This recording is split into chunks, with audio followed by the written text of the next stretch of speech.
Bonjour tout le monde! Aujourd'hui, je vous montre comment utiliser notre SimpliScore. Donc, c'est une table pour rainurer.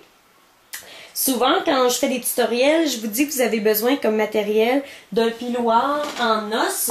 Donc, c'est l'outil que je me sers le plus personnellement pour rainurer. Donc, c'est celui-là ici. Donc, mon piloir en os.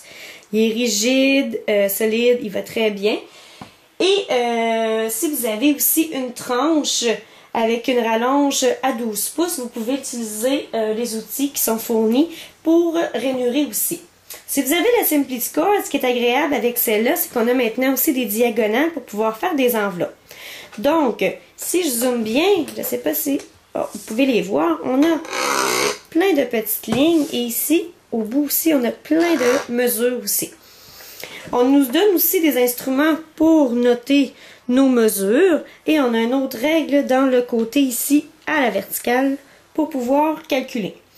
Donc moi je vous montre la technique pour faire le faux bois. Regardez bien, j'ai placé déjà mes indicateurs pour faire mes rainures et je vais vous montrer tout simplement comment utiliser.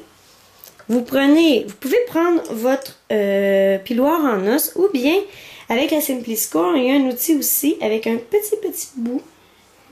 Pas très évident à voir, hein? Non, on voit pas bien. Donc un petit bout ici et un bout plus gros ici, pardon, et un petit bout ici.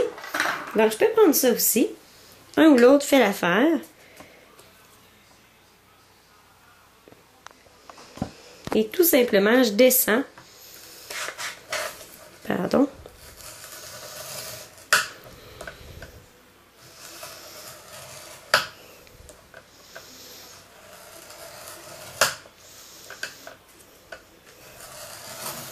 Pour faire ma technique faux bois, quand je dis que les lignes ne doivent pas être à égale distance, c'est ça ce que je veux dire. Ici, c'est plus étroit, ici, c'est plus large, ici, c'est encore plus large et on revient plus étroit. Donc, ça doit être à des distances différentes les unes des autres. Donc, c'est ce que j'ai besoin. Je vais continuer rapidement pour pouvoir vous montrer la technique au complet.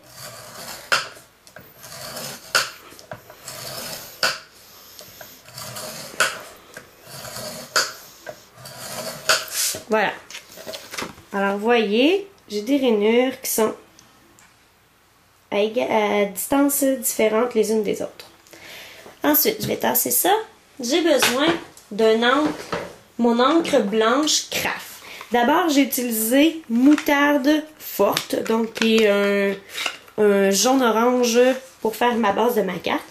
Et maintenant, quand je dis que je passe le pad d'encre, je frotte le pad d'encre sur toute ma surface, eh bien, ce que je vais dire, c'est que je vais passer mon pad d'encre, je vais glisser comme ça sur toute ma surface.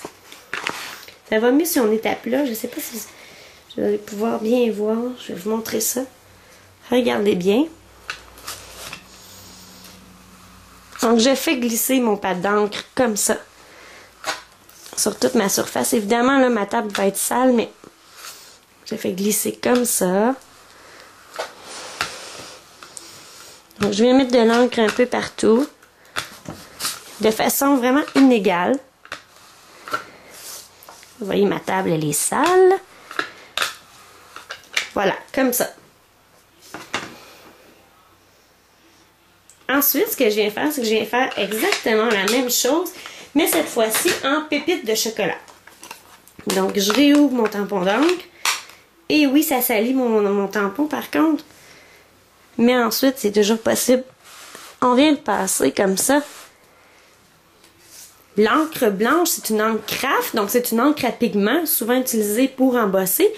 Mais l'encre classique pépite de chocolat, ce n'est pas une encre Craft. Donc, vous voyez, j'ai beaucoup moins de difficulté à la passer sur mon carton. Donc, l'effet aurait été plus joli si j'avais mis plus d'encre Craft. Là, j'ai un petit peu moins d'effet faux bois, mais quand même, c'est quand même bien. Donc, regardez ce que ça fait. Donc, ça fait ça.